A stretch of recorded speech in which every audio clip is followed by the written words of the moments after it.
because there have been a couple of changes now, finally, I thought I'd give a COVID update and present some of the science and how we got here to where we are. Anybody can Google the current recommendations, although you should remember that the current recommendations are public health recommendations, not personal health recommendations. It's how you manage large populations, and they may or may not apply to you directly. You still have to consider your own circumstances and not just look at the public health suggestions.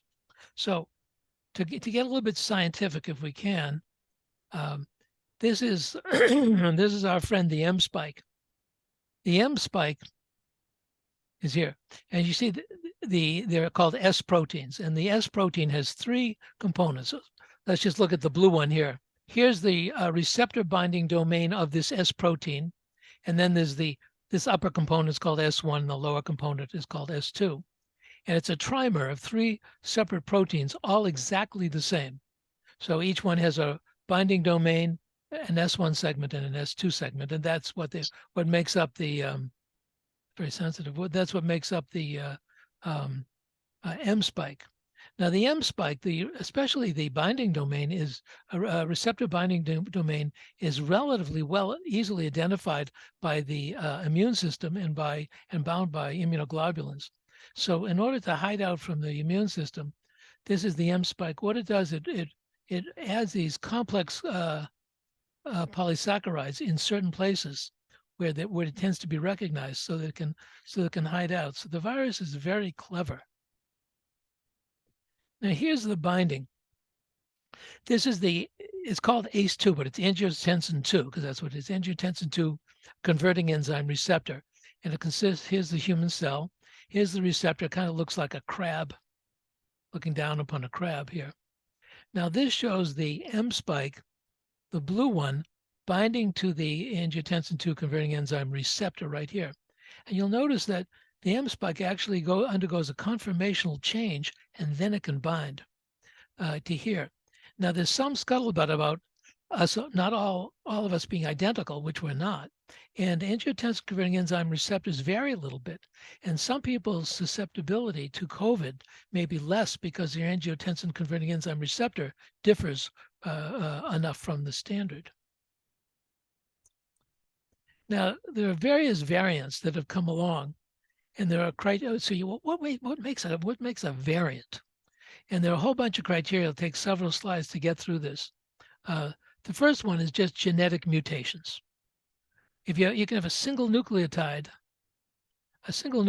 change with significant effect on the viral properties, especially in the spike protein mutations. They can change infectivity or the immune system evasion, and they can cause increased transmission. So if it has a higher infectivity, it can spread more easily. And that can be either more efficient binding to the angiotensin 2 receptor or increased replication within the cells. Another Would variant the change also make it not work? It could, but you'll never find out because you'll see them. You only get the ones that work. It's survival of the fittest. That's why you have different strains. It's always survival of the fittest. Another variant criteria is disease severity. You can have increased virulence, which causes higher rates of hospitalization and death, mutations that cause with more replication and evasion so that you're sicker. Or you can have what's very common among viruses is progressive attenuation, that it gets milder. And if it gets milder, the advantage to the virus is you're not sick in bed like this guy, but rather you're up and about, you're going to meetings, you're going to church, you're going to Market Basket, you're going around. And even though you may not have much in the way of cough and you're just a little, and may not spread much virus at any one moment, you're up and about and spreading it around. So attenuation can be an advantage. And there are many respiratory viruses that cause almost no symptoms. And another variant criterion is different clinical presentations, just plain it looks like a different disease. And finally, we have immune evasion, which causes reduced vaccine effectiveness. And spike protein changes can reduce the effectiveness of neutralizing antibodies to the spike protein, which is what the COVID RNA vaccines are. And if a virus can change, it can be better at reinfecting people who've recovered and can break through vaccine protection. And those are the criteria people use to say it's not just different, we call it a variant. Then there's another group. There's not really variants. It's just categories: variants of interest and variants of concern. A variant of interest has genetic changes that affect the behavior, but lacks sufficient evidence of increased transmissibility, immune evasion, or severity. And that's how Omicron and Delta first started out, as variants of interest. And then there are variants of concern, which are obvious significant impacts, and that prompts public health concerns, whether it's masking or developing new drugs, new vaccines.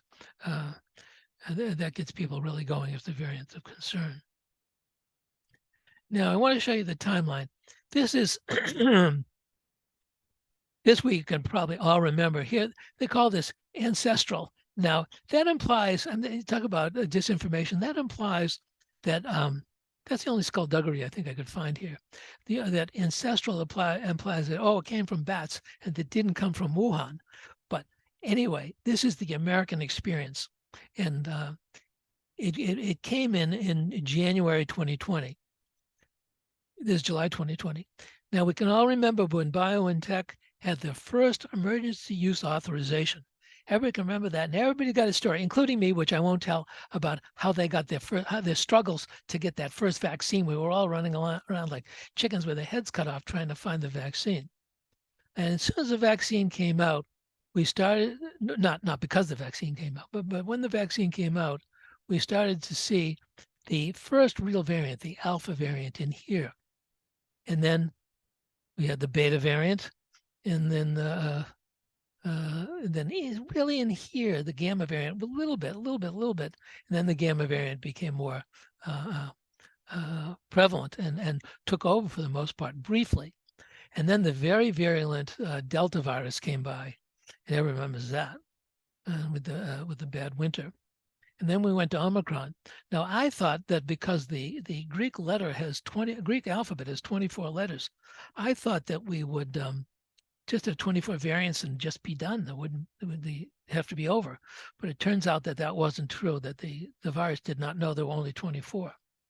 So we got into the Omicrons, which we are in now, the Omicron and its descendants. And here's the BA1. And this is called these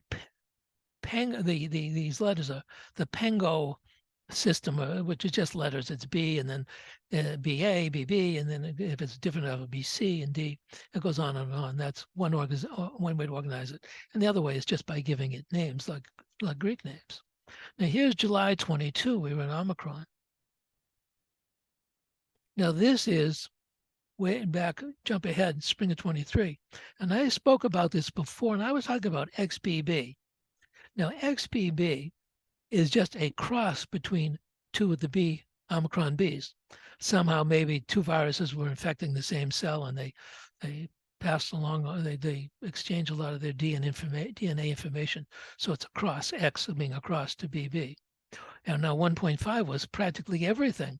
And then you can see over time it went down, down, down, down. And by June of 23, it was pretty far down. And this, although, and this is an old graphic, it was predicted, but it went down, down, down, down, down. And so now, the original COVID-19, there's none of that. We've gone through BA6, that's gone. XBB is gone. And so now we're in a whole other group of descendants from the Omicron. Here's JN. Now, JN stands for Japan. JN1, that was very prevalent, and that's what one of the viruses, vaccines is against. Look at JN1, boom, boom, boom. By July, it was almost gone, and August, it's virtually gone.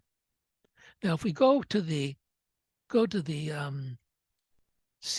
website here, let's see if this works here. Now, the CDC, if you look at the right, this is the various strains, the KP and all these strains, in order of prevalence by the colors. But if you now just look to the left only, you can do an interactive. If you want to know what the KP3 is doing, it'll give you the graphic of the KP3 or any other. You can follow them down. It's not quite on this. Let me make it bigger. Should be on the screen now. See that? See how you can go to each one just to get a visual on it. So so if you look at, see if J, there's no there is. Jerry, what's that green thing at the top that doesn't exist in the first few and grows rapidly? This is KP 3.11. Coming. So that's the one that's coming on now. Yes. And the JN1, which look at the JN1 is virtually gone now. It was very prevalent earlier in the year. So I went to the CDC. So we're up to date and see all the Ks here. Now, I want to spend a few minutes on lineage. You have the Omicron, the whole family. The BA.2.86 is Pyrola, which was probably Pyro and Lambda. And then descended there, these are the successful ones. There are others that have come and gone. The Japan, JN1, and now that's virtually gone. And we're in the KP series now. KP is from Karnataka province, India. That over here, that's where it's first identified. And KP1 was prevalent, KP2, we're now KP3, 3.111, whatever it is, KP4. So we've changed what we have. So what does that all mean? Well, the KP group are called the flirt variants, FL and RT, FLIRT, with a small I. Now then, if you look at the S proteins, every amino acid has a position number. And this is in the binding domain.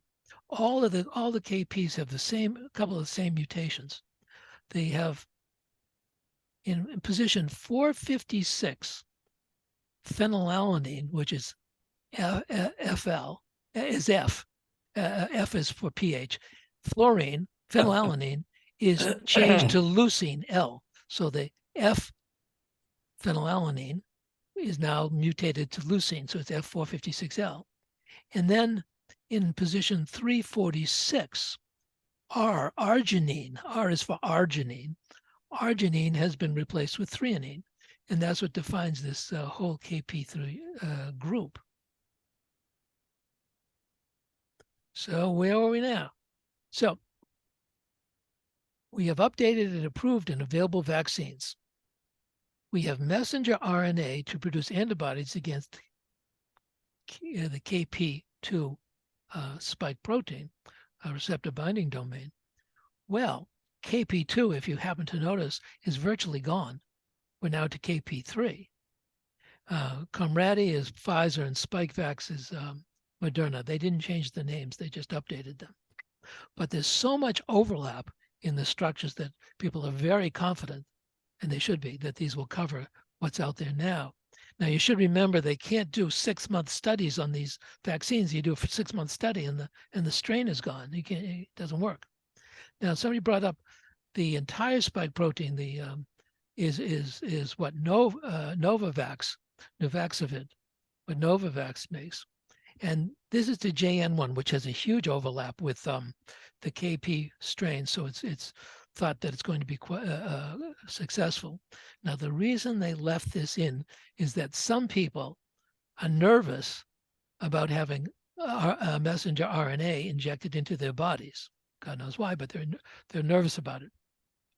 So they approved this so that you could literally say to the patient, listen, you're going to get the same spike protein from the virus that you're going to get from Nuvaxovid. So you might as well get the injection rather than nothing. So here's how this works out in terms of lineage. Way back, the Omicron started. You have the Pyrola descended JN1, which is Nuvaxovid with lots of overlap, and Comirnaty and Spikevax, which is KP2, but has tons of overlap with KP1, 3, and 4. And so it's expected that these will all be effective. So now here are the considerations. And Bob brought this up, COVID infection within the last 3 months, because you have tons of antibody around it. If you either get the spike protein, or if you make spike protein components from within your own cells, your own antibody is going to churn it right up, and it won't have a stimulating effect. The other consideration is you want maximum efficacy over the winter when COVID is likely to be more active. So if you get it in October, this brings you just into March. But if you think it through, you really don't need to do that. If you get it now and you got a good 6 months, when you get toward the end of February, you can look around and see if there's a lot of COVID in the environment. And if there's a lot of COVID in the environment, you get another shot and it'll boost you again. Now, I wanted to show you about the antibodies. The way we measure anti-COVID antibodies is with serum protein electrophoresis. And what you do is you put the serum protein in, and you have a gel. And to start out, you use a agarose gel, and that's it's a disaccharide from algae, and it's agarobiose is a disaccharide. It's chains of this disaccharide, and they have pores, and they link together, and they have pores of variable size. And then you put in the serum here. Now, at a pH of 7.4, when you're putting in proteins, they're chains of amino acids. Almost, not all, but almost all amino acids are true acids, and a couple are bases, but most of them are acids. So if you put them in a slightly alkaline pH like our own 7.4, some hydrogens fall off, so they become negatively charged or basic. So when you put them in this gel, which has pores of varying sizes, which are controlled by the concentration of agrobios that you put in, you put a negative charge here. The protein minus its hydrogen is negatively charged, and it will travel through these pores gradually down to here. Now the albumin is minimally negative, so it pretty much stays here. It doesn't travel very fast. The globulins, which is alpha, beta, and gamma globulins, the globulins are more negatively charged, so they travel faster. And the smaller the molecules will get through the smaller pores, as the bigger ones will get stuck in these areas here. And that's how we separate them out to look at the area for antibodies. But then, the antibodies that we're most interested in are immunoglobulin G, immunoglobulin A, and immunoglobulin M. The M the immunoglobulin G, this is from the blood, looks like there's much more of it than A or M, and there is. But in your body, IgA is far more prevalent. Our respiratory system and our GI tract is swimming in IgA. IgM only comes up acutely and then disappears relatively quickly, so we don't have big supplies of that. There's also immunoglobulin D, whose function is not well known, but it's thought to maybe stimulate lymphocytes, and immunoglobulin E, which is for allergies, and we're not interested in that. And if we want to look at your titers in more detail, we use a polyacrylamide gel. Now, the polyacrylamide with biacrylamide will form a very uniform lattice with very uniform holes, so that you can then separate things out more precisely. And using photodensitometry, you can't really see it here. Over here, you can't make it out, but you can see the IgA up here by photodensitometry. You can see the peaks. And here's IgA, IgG, IgM. If you've just had an infection with COVID, you'll have a high IgM, and these come up later. So if you look at the sequencing of what happens and how long immunity lasts. Now, this is the olden days when nobody had the shot. And when they gave people the shot, they had 60 to 95% fewer infections 1 month after the booster to 13% after 9 months. That's what kind of gives us the 6 months. Is somewhat analogous to infants when they're babies, when they're born, they have the mother's antibodies for about 6 months and then they're gone. Now we just get the booster. We have the original vaccine, so you only get one shot. And what you see in this graphic here, I guess we call it the orange line, shows the viral titer. And you can see that the virus starts here, right here, and you're not symptomatic. And here's where the symptoms occur. And the antibodies, the immunoglobulin M, the yellow one, is the first one to start to come up.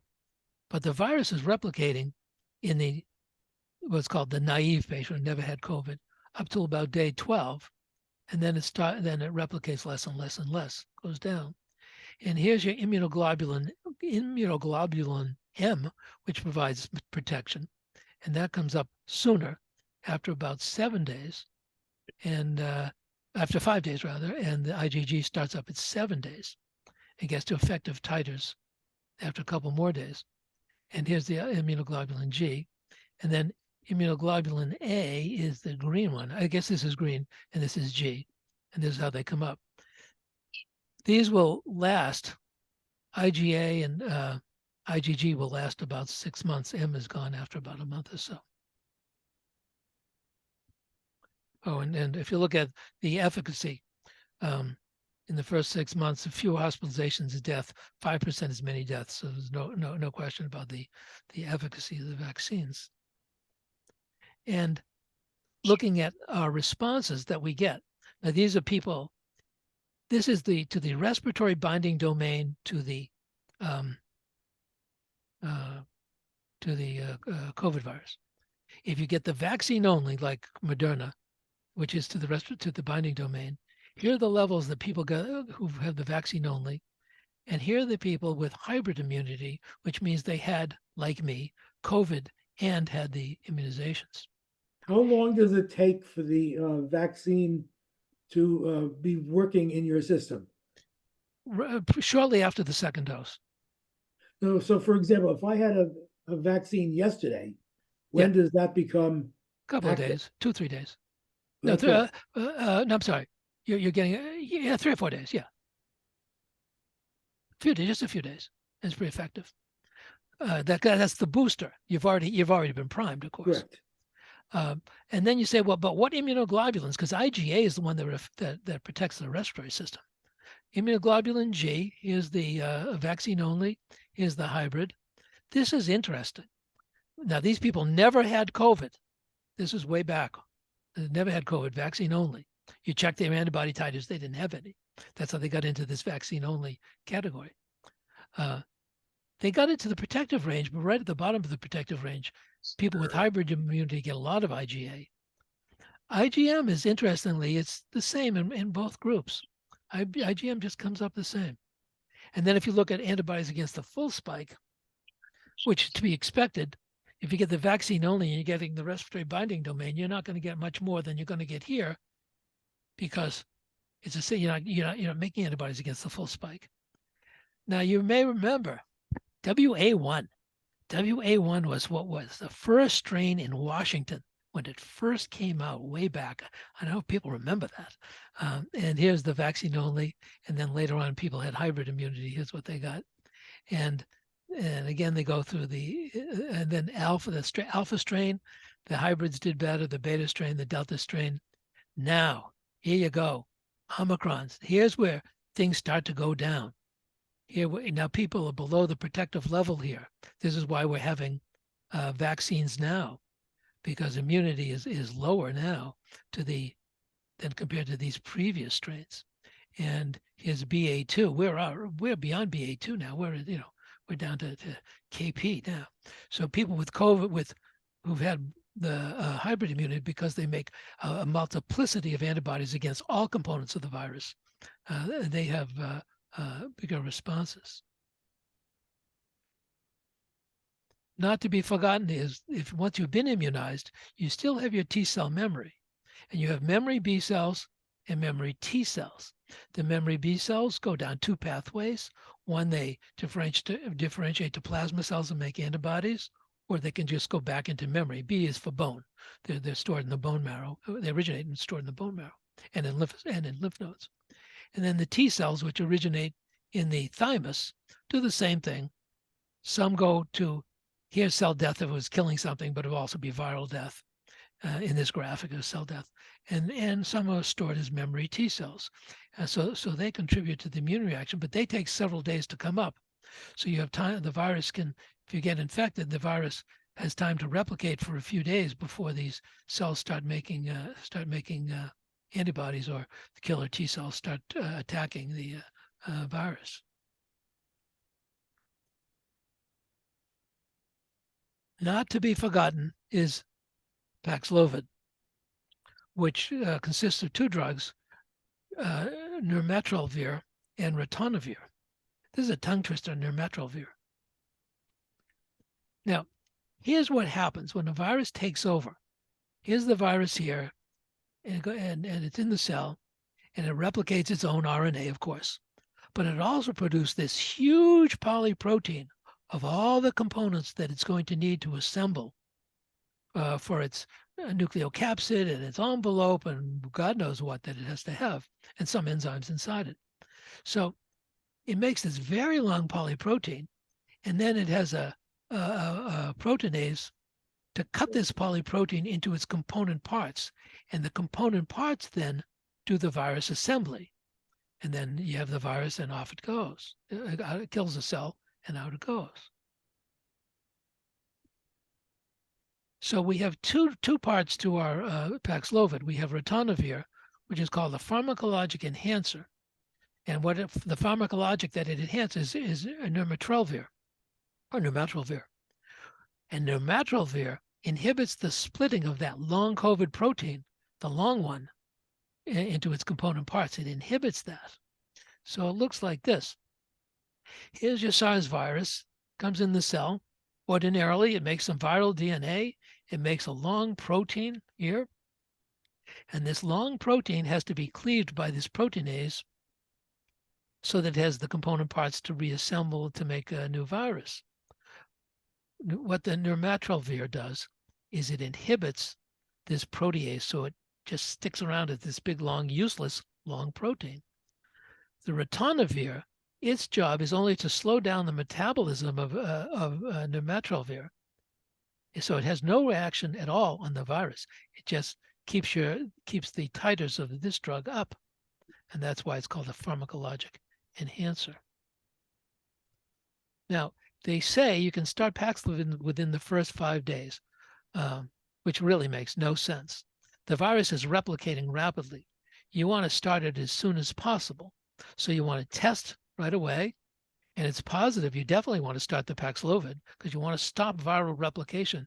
That's what starts the cytokine storm. You don't want to say, well, I'll see how I am tomorrow, and then maybe I'll call the doctor on Thursday. That's exactly backwards. You want to test. If it's positive, you want to start it. If it's negative, here's a problem with us folks who've been vaccinated. Sometimes we are negative. So you have to, either you or your doctor or somebody has to make a clinical judgment whether it sounds enough like COVID that you're going to treat it anyway. Now, I couldn't find any real skullduggery, so the least I can do is bring you into the sewer. And this is the MWRA reports. They measure, still measuring every day, and they measure just COVID virus. They're not figuring out the subunits of, KP1, KP2, KP3. It's just how much COVID is there. And if you look at this, this is March, this is September. So here's the winter 2020. That's when it was just coming in. 2021, here's the big Delta. Everybody remembers this when Delta was here. We had 20,000 viral copies, 20,000 viral copies in each milliliter of sewer water. That's incredible. And then here's the winter of 22. We have another peak. We had one in the spring as well. And the winter of 23, we have another peak. So there's every reason to believe that we're going to have another peak in 24. We will see. And that was my business about. You can decide if you get shot early. If the stuff is still raging, you can always get another injection. And that is the end of my update. So there you go. Let's stop the share. Is this And you have to add you have to add one small sidebar, Jerry, that Pavloxfid, but I get the name screwed up, is no longer free. Paxlovid. Paxlovid is no longer free. Okay. True. That ran out. And then when you go to the pharmacy and you want Paxlovid, bring along some large bills. Well, or you can have insurance, or your insurance. No, insurance didn't pay. When last winter when we tried to get some for Margie when she got COVID, it didn't pay, and we were able to find a leftover supply of the free stuff, so she got her Paxlovid for free, but otherwise it was $700, and that's Really? not an expense. That's not Why was the it not most covered by expensive, insurance? It's just a drug. because the government supply ran out. And the insurance companies didn't That's correct. And that includes Medicare, the Medicare insurance? That's everything. We're on Medicare. I'm going to have to Medicare- check that now, Peter. I'm going to have to check that now. I'm getting a shot on Thursday because I have company coming over who've been to weddings and this and that. So that's why I'm getting early. So and I may have to do that assessment like you did. But I'll be at the drugstore. I'll find out. I'll ask while I'm there. Yeah. Yeah. And the other thing, I was told that 700 wasn't expensive. It can be as high as 1,500. Right. I have Medicare Advantage, but I haven't had to use Paxlovid. I probably should have over the summer, but I didn't. So I don't know. Well, you would have been shocked when you tried to get it, Bob. I don't think I would have been shocked at $700. I know how expensive it is. Well, In drug May, companies- my plan D paid about 1,300. I paid zero. That was in May. Yeah, but that was in May. But that means it's covered. So it's covered by your plan B, plan D. D is in dog. Yeah. It Yeah. was covered in May by Plan D, not Yes. necessarily anymore. That I don't know. Oh no! If Yeah. it was once So- covered, it'll be covered. They're not going to say it's no longer covered. Sometimes they do, Jerry. I don't know. I've seen a couple of notices that says they've changed things in midstream, Yes. but Yeah, but that not can often. happen. That can happen under even Part D. Well, I will ask. That's good to know, Joel. Maybe at the time I had incomplete information, so I hope you're right. Well, it was $1,390 that my plan paid. And the quote retail price was just over 1,800. Well, I hope I never have to find out, but Amen. Does that Now, encourage you to how get? long should That one encourage you to wait? get the immunization? well, like I say, I'm not eligible for a month or two. Jerry, how long, if I had it in May, how long should I be waiting to get the vaccine? Well, the answer is that the antibodies that you produced in May will be entirely gone in 6 months. Entirely. They're saying 3 months is the absolute minimum. So let's say pretend you had May 1st, May, June, July, August. You're 4 months out now if you had the 1st of May. So October would be reasonable. So I 'Cause should you- wait. Yeah, because you want a good hit, and there isn't much COVID around, but you want a good hit from the vaccine. Okay. Yeah, I was thinking I'd maybe do it in November, even though that's a bit soon after having had COVID. When did you have it, Bob? June, late So June. Late just called July, August, September. Even the end of September is only 3 months. Right. Yeah. But October, November is a little bit more. Right, right. My doctor said, since I'm immunocompromised, I should do it at 3 months, do it on the early end. And you can do it again. Yeah. Now, And now if COVID is the raging, you can do it again. now during the original pandemic, they used to put out statistics on the death rates for different classes of individuals, of the ages and other compromising conditions and things like that. And by and large, it looked like almost all the time, the people who were dying from it were either already really sick, or they had multiple sort of lower level kind of permanent disabilities in the background. The number of people who were not previously hospitalized and were not extremely old or had several factors that were there, like obesity or something like that, was actually small. It was small, but it was very real if it was you. Yeah, And it was so- real if it was you, but on a statistical basis, it was Yeah, small. it was small, but you saw 40-year-olds dying of COVID Yeah, yeah. without obvious comorbidities, and they had tremendous cytokine storm that Yeah. they could not withstand. It wasn't And- really the virus; it was the cytokine storm that did them in. Yeah.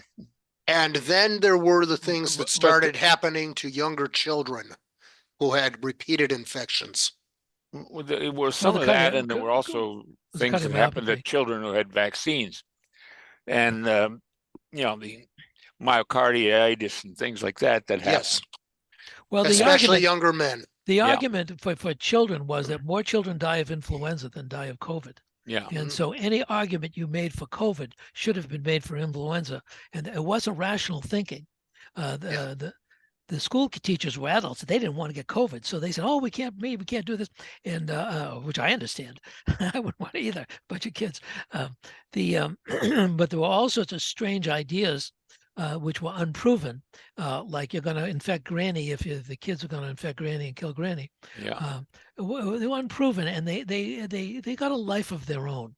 And then there was disinformation on both sides and hardening of positions, and it was general craziness because it got out of the medical realm into the craziness realm of lay people making up stories about what they thought was going on, and it just became crazy, and doctors didn't pay much attention to it because it was irrational on both sides. But we did very little of what we could have done, which is to keep the air clean, and then we made silliness like the people who went around on the beaches and drew circles on blankets to see if you were within 6 meters.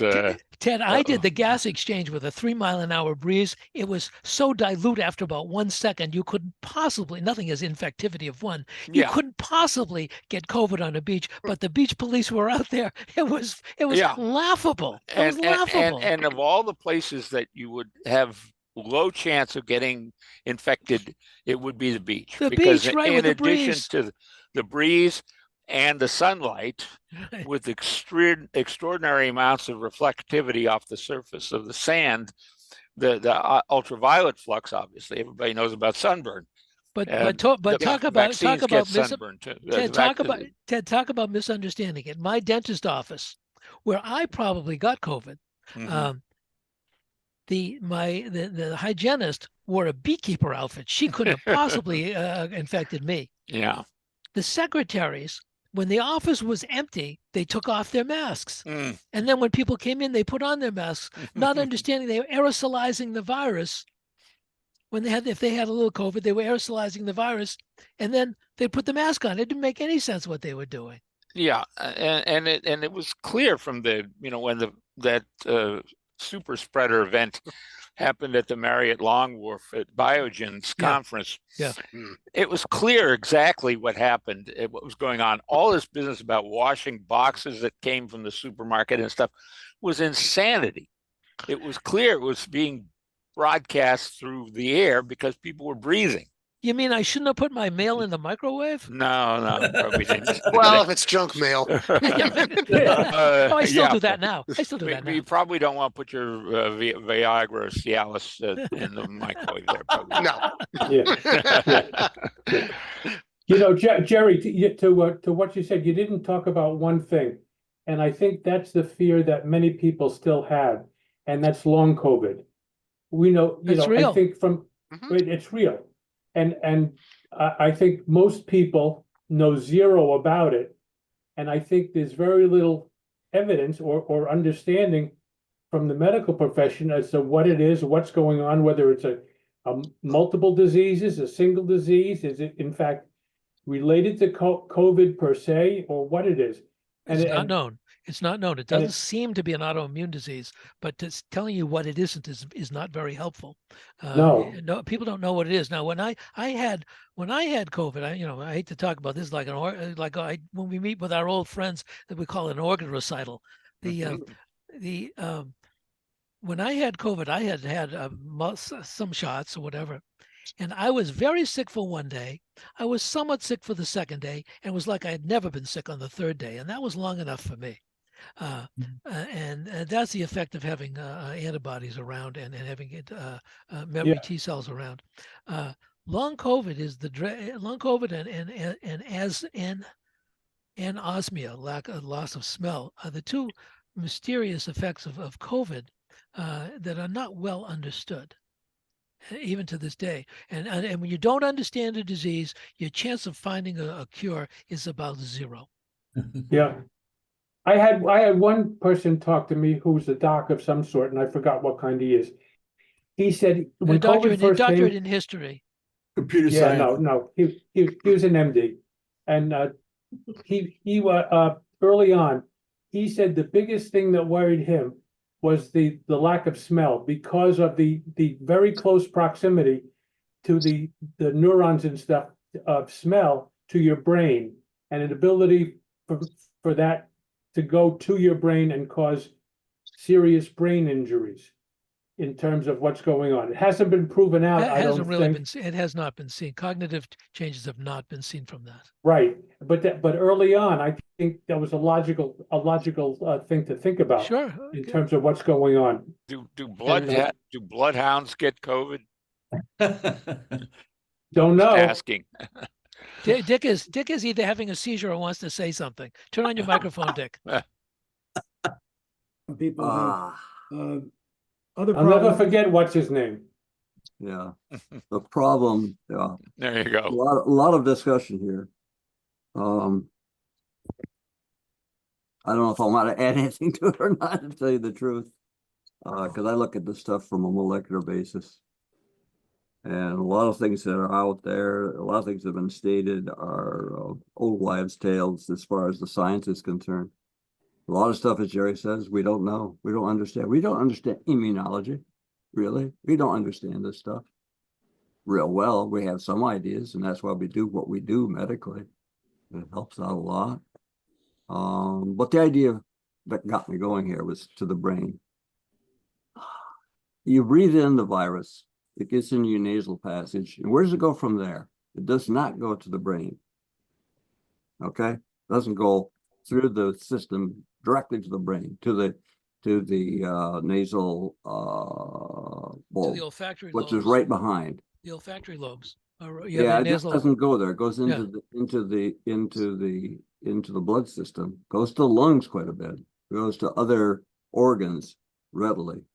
As Jerry says, it's the ACN receptor, but there's lots of places that I mean, that's what causes the reaction.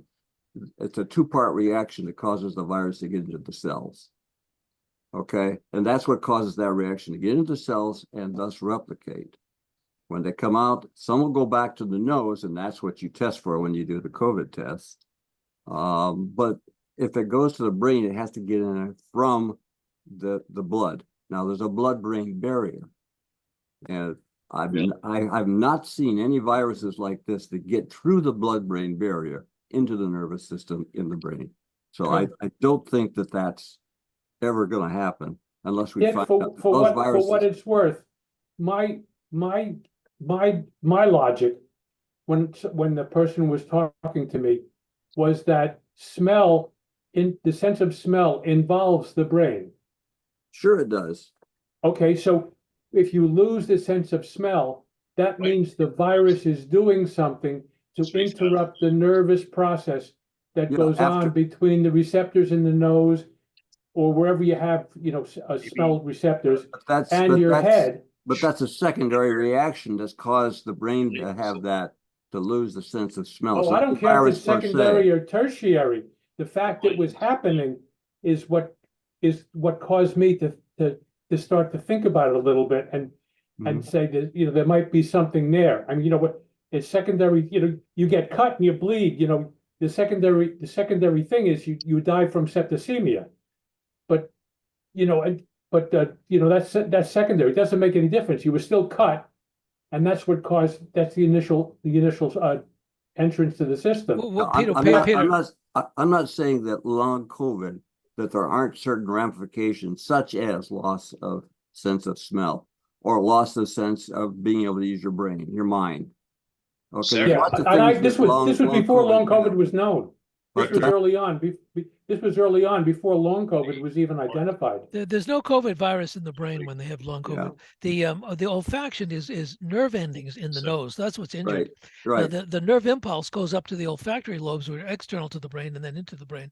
But there was no pathway, as Dick said. There's no pathway for the virus to do that. It could injure the nerve endings, but there wasn't it was something you could consider, of course, but there was no pathway into the brain. Yeah, that's fine. I was just stating what I heard. Yeah, no, it's fine. And the brain fog, nobody knows what the brain fog is from COVID. Yeah, so since I have Jerry, let me ask a couple quick questions if I could. One is, what is the most prevalent variant that's out there now? KP311. KP311. And what is the, But by the time this talk is over, it'll probably be KP4. yeah, Yeah. right. And what is the Moderna and the They're against BioNTech? KP2. That's KP2. Okay. Yeah, the RNA virus is against KP2, and Okay. Japan, J1 Japan is the from Novavax. Yep, That's thanks. I that's went the whole back. spike protein. Yep. Because when I do it, I mean, I don't want to belabor the point of how I do things, but when I get shots and so forth, and whether I've had, which I have had COVID, when I do that, I look at it from the standpoint of what I think the immune system's doing based on what I read. Most of you, probably none of you, read the same stuff I do. So, but I don't want to bias you on how I'm going to go about whether I get the vaccine or not, because as Jerry pointed out, there's a couple of memory systems, B cell and T cell memory, and they're not, they communicate with each other too. And that's where we are in immunology. We're trying to figure that out, how that's all going on. Yes, there is some overlap. That's very true. I didn't think of Yeah. that. There is some overlap. Yeah, yes, and we're learning about it all the time, but we don't really totally There are understand. a few cells that are parts of both systems. Yeah, and see, that's where I'm going when I look at vaccines and look at the immune system. Well, the problem for everybody, you, Dick, and everybody else, is that if you want to know the efficacy of a vaccine, it's too late. That's right. Because you'll have a whole other new set of new viruses, so you'll never be able to truly know. You can try to dope it out, but you'll only know with hindsight how successful it was. Yeah. So what I'm doing, I don't want to overload this with my bias here. What I'm trying to do is to look at the memory aspect of this, because we are much more able to respond to these viruses that are out there all the time floating around, because of the memory that's going on. We don't understand it, but that's what's happening. So you don't get flu every year because you had flu before. You don't get a lot of your diseases because of the memory system. When you were first vaccinated for polio, you don't get polio now because of the memory system. But the memory system is much more effective for systemic viruses and less effective for respiratory viruses. You will never, if you had mumps as a kid, you will never get it again. If you had smallpox vaccination, you cannot get mpox. Yeah, they are much better, but we still have memory to them, and we still react. We have memory. To flu, because we don't get flu as much. Well, you have some protection. You have some residual protection. You have residual, and that's my point. And the thing that goes on that bothers me is that you beat down your memory system. These memory cells lose their capability to some extent by being overstimulated by proteins, viruses, whatever it is, that are very similar to what they're already reacting against. So they lose their ability to do it. I don't want to bias you against that, but that's what's happening. And I don't want to bias you against not getting a vaccine. I don't want to stop you from getting a vaccine. That's the reason I hesitate to say anything. Well, the issue is not that they don't work. The issue is how effective are they in any given situation, and you can only do that with hindsight because it's too fast a system. And how effective they're going to be. That's being missed. This virus is. In other words, is this virus going to be something that is virulent? Yeah, you should get the vaccine. If it's something that's just transmissible, you're not going to get too sick. I'm not so convinced. That's just me. So I think the point that's being missed. Ted, hang on a minute. Harry, you had your hand up for a long time, and I want to recognize that. I'll speak on behalf of those who arrived after the beginning of the talk and ask if there's any difference between the two types of boosters being offered right now, Pfizer versus Moderna. No, there's a difference. Pfizer uses a viral vector, and Moderna uses its own proprietary envelope. But there's no difference in efficacy. So I shouldn't be concerned about which one I'm getting at the moment. And I last time I got a booster was in March of 24. And that's so it's about time to get one. Well, because you're not as protected as you were for the other strains. And it does, you can mix and match. It doesn't matter whether you got Pfizer, because you're just going to make the M spike receptor binding domain to give an antibody. It doesn't matter which one you get. Okay, thank you. That's very, I mean, I appreciate all the inside information. However, if we're evaluating for ourselves, it's when do I get it and do I combine it with a flu shot? Well, you see, that's the magic of medicine, is that there's so much science behind it. The National Library of Medicine has 33 million articles. And that all comes down to, now roll up your sleeve. I'm going to put a little alcohol on your shoulder. You know, Right. It comes down to something, a maneuver that seems incredibly simple. And all the science that's behind it is incredible. Right. Can I ask a It's slightly related question? Hey, Jerry, it's the alcohol lobby that gets you. Yeah, right. It's isopropyl. Well, go ahead, Stan. Stan, go ahead. Viruses follow the same kind of mutation pattern, but we just don't, as lay people, see it as much. To which viruses? Well, most viruses. No, they do not. That most viruses, like things like, like vaccinia, which is smallpox, and now the mpox, which is the same virus, they remain stable over centuries, and they don't evolve very much at all. The two that do are, of course, influenza, which evolves. It's a commensal in the gut of the duck, and that's where it evolves. And then, and of course, COVID, and they have the capacity to evolve to try to beat their best friends and be and survival of the fittest. But most viruses, hepatitis and things like that, stable over decades and centuries. True. How about Is there a RSV? biological reason for that, Jerry? Well, it's probably their ability to share DNA and how well they're suited for their niche right now, and whether a mutation will really help them. A mutation has been compared to a watch that runs slow, and you hit it with a sledgehammer to see if that will fix it. Now, as long as they can exist in nature, they'll do whatever is best for them to exist in nature. If these that are slowly mutating, they found their niche, as Jerry says, and they're not going to mutate much. Whereas you get the avian types of viruses that come from birds, those for some reason really mutate a lot, and like the flu. And now viruses are very different than humans. We have a whole repair system for our DNA. If our DNA changes, we repair it. Viruses don't. These viruses like COVID right. don't do that on purpose, No. so that they can vary and find new environments. And maybe if they're lucky, jump from species to species, like you referred to the Right. avian. What's But the effect I of think age? the basic mistake that we're making is we're trying to treat symptoms, or basically, as somebody once said, you're going after the arrows instead of after the bowman. And we know how to clean our bodies from being affected by waterborne diseases. You don't put the sewage in the same place you put the drinking water, right? The British figured this out 170 years ago, when they had what was called the big stink in the Thames. And they suddenly realized that putting sewage into where they were getting the drinking water was a bad idea. They fixed it by building a sewer system that separated the drinking water from the sewage. And while Hamburg and a number of other big cities kept on getting waterborne diseases, London didn't.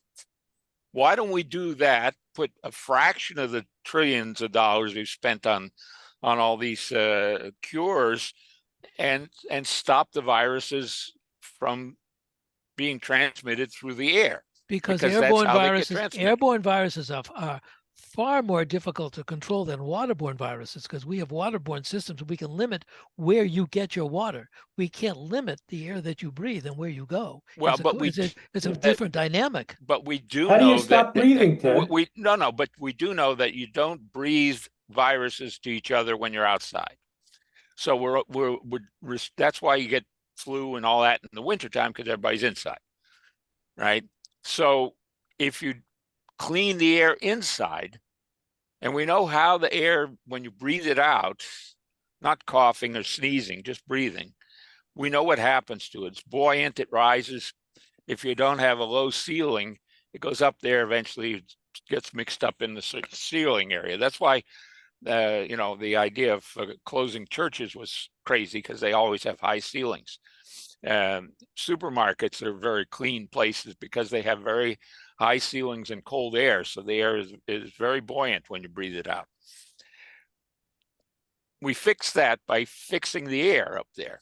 You take the air, you treat it one way or other, than a number of possible ways you can do it, and you kill all the viruses, and they can't overcome these kind of kills because there's no way for them to have a collective intelligence to decide what to do as a response. The mutation process.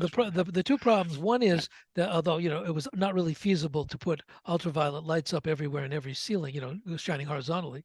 And second of all, whenever you have a reservoir of virus, it is extremely difficult to get rid. It's like the avian, like the influenza. It's extremely difficult to get rid of it. You'd have to kill all the birds in Asia to get rid of it, because they have an animal reservoir.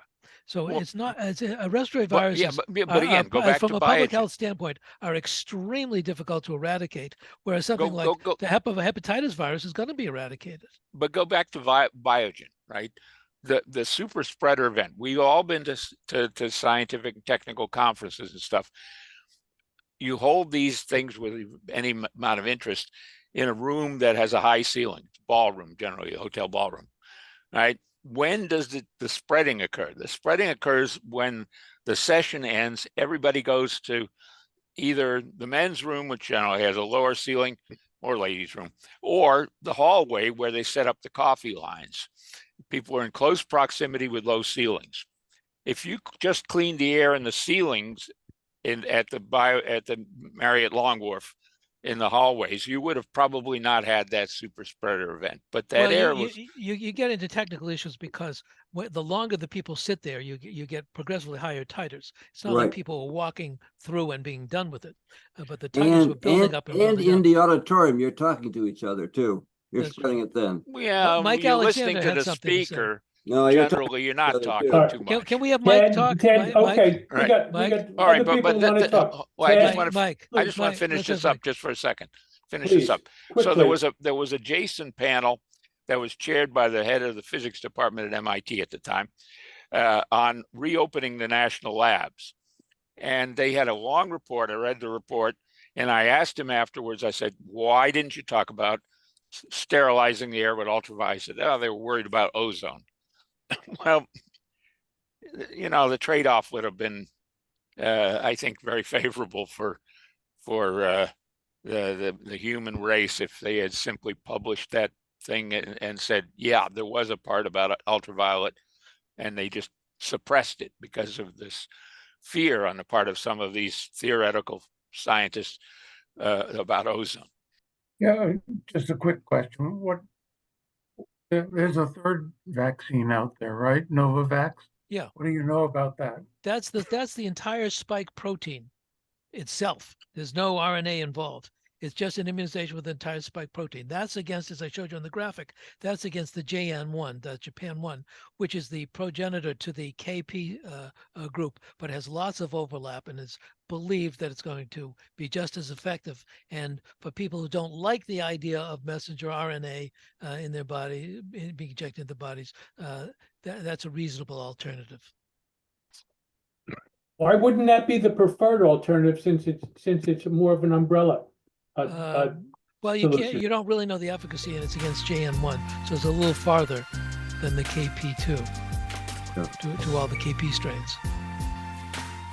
Not a big distinction.